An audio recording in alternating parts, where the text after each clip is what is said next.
രണ്ടാമത്തെ കാര്യം, ആരാണ് ആദ്യമായി നബിദിനം കഴിച്ചിട്ടുള്ളത്, നബിദിനം ആരംഭിച്ചിട്ടുള്ളത് ആരാണ്?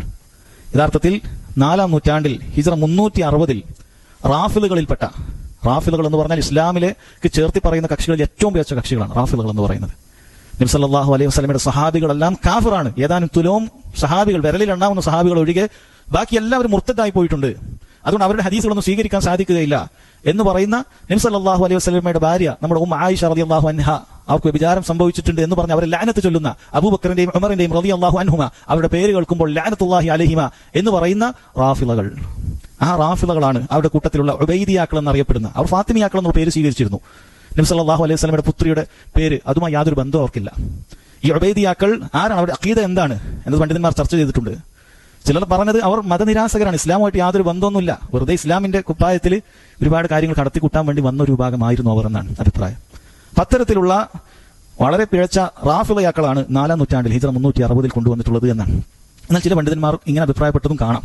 ഹിജ്റ 7-ാം നൂറ്റാണ്ടിലാണ്, ഹിജ്റ 630 എന്ന് അഭിപ്രായപ്പെട്ടിട്ടുണ്ട്. അഥവാ അൽ മുളഫർ അബൂ സഈദ്, അദ്ദേഹമാണ് മലിക്കുൽ മുളഫറാണ് ആദ്യമായി നബിദിനം കൊണ്ടുവന്നത് എന്നും പണ്ഡിതന്മാർ പറഞ്ഞത് കാണാൻ സാധിക്കുന്നത്. ചില പണ്ഡിതന്മാർ ഈ രണ്ട് അഭിപ്രായത്തെയും ഒരുമിപ്പിച്ചുകൊണ്ട് ജംഅ ചെയ്തുകൊണ്ട് പറഞ്ഞിട്ടുണ്ട്.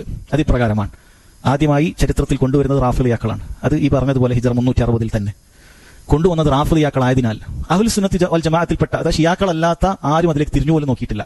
കാരണം ഏറ്റവും മികച്ച കക്ഷികളാണ് ഇത് കൊണ്ടുവന്നിട്ടുള്ളത്. നമ്മൾ മേലോട്ട് നോക്കുമ്പോൾ നമ്മൾ അയിമത്തുകൾ ആരും കൊണ്ടുവന്നിട്ടില്ല, ഇമാമിങ്ങൾ ആരും കൊണ്ടുവന്നിട്ടില്ല, മുഹദ്ദിസീങ്ങൾ ആരും കൊണ്ടുവന്നിട്ടില്ല, അറിയപ്പെട്ട ഫുഖഹാക്കളൊന്നും ആരും കൊണ്ടുവന്നിട്ടില്ല. ഇവരെല്ലാം കാഫറുകളായി മുർത്തദുകളായി പ്രഖ്യാപിക്കുന്ന ഷിയാക്കൾ കൊണ്ടുവന്ന അഹ്ലുസുന്ന അതിലേക്ക് തിരിഞ്ഞു നോക്കിയിട്ടില്ല. കാലം അങ്ങനെ കഴിഞ്ഞുപോയി. 7-ാം നൂറ്റാണ്ട് എത്തിയപ്പോൾ ഹിജ്റ 630 ഈ രാജാവ് അൽ മുളഫർ അയാൾ കൊണ്ടുവന്ന സമയത്ത്, അയാൾ സുന്നിയാണ്, ഷിയ അല്ല.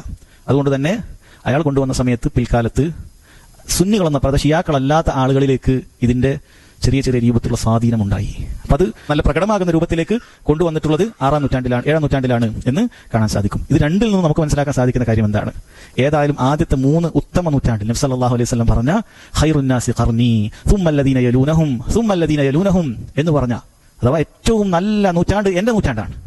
പിന്നീട് താബിഈങ്ങളുടെ അതിനുശേഷം വരുന്ന നൂറ്റാണ്ടാണ്. ഈ 300 വർഷത്തിൽ ഒരാളും നബിദിനം കഴിച്ചിട്ടില്ല എന്നുള്ളത് നമുക്ക് വളരെ വ്യക്തമായി. ഇത് മഹാന്മാരായ പല പണ്ഡിതന്മാരും രേഖപ്പെടുത്തിയിട്ടുണ്ട്. ഇമാം സുയൂത്തി ഷാഫിഈയായ പണ്ഡിതനാണ്, അദ്ദേഹം രേഖപ്പെടുത്തിയിട്ടുണ്ട്. സഹാവി ഷാഫിഈയാണ്, അദ്ദേഹം രേഖപ്പെടുത്തിയിട്ടുണ്ട്.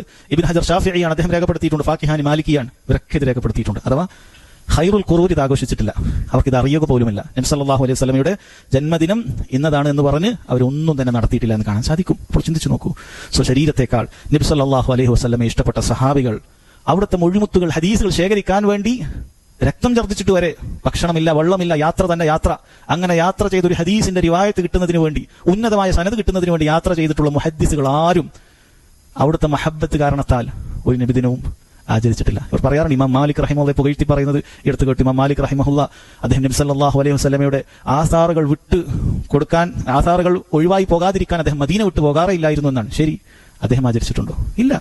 അയിമ്മത്തുകൾ ആരും സഹോദരങ്ങളെ ആചരിച്ചിട്ടില്ല എന്നുള്ളത് എത്ര വളരെ കൃത്യമായ കാര്യമാണ്. ഒരാൾക്ക് ഈ പിഴച്ച പ്രസ്ഥാനങ്ങളെ വിട്ടിട്ട് അഹ്ലുസ് സുന്നത്ത് വൽ ജമാഅത്തിലേക്ക് വരാൻ ചിലപ്പോൾ ഈ ഒരൊറ്റ വിഷയം അവർ പഠിച്ചാൽ തന്നെ മതി. കാരണം ഒരു തെളിവുമില്ലാത്ത, സഹാബികൾ ചെയ്യാത്ത, താബിഈങ്ങൾ ചെയ്യാത്ത, മദ്ഹബിന്റെ പ്രസിദ്ധമായി അറിയപ്പെടുന്ന 4 അയിമ്മത്തുകൾ ചെയ്യാത്ത, മറ്റ് അയിമ്മത്തുകൾ ആരും ചെയ്യാത്ത, മുഹദ്ദിസുകൾ ചെയ്യാത്ത, മുഫസ്സിറുകൾ ചെയ്യാത്ത ഒരു കാര്യം പിൽക്കാലത്ത് ഷിയാക്കൾ തുടക്കം കുറിച്ചു. പിന്നീട് ആരൊക്കെയോ ഏറ്റെടുത്തൊരു കാര്യം, അത് ദീനാണെന്ന് പറയുന്ന ആളുകൾ എത്ര വലിയ പൊരുത്തത്തിലാണ്.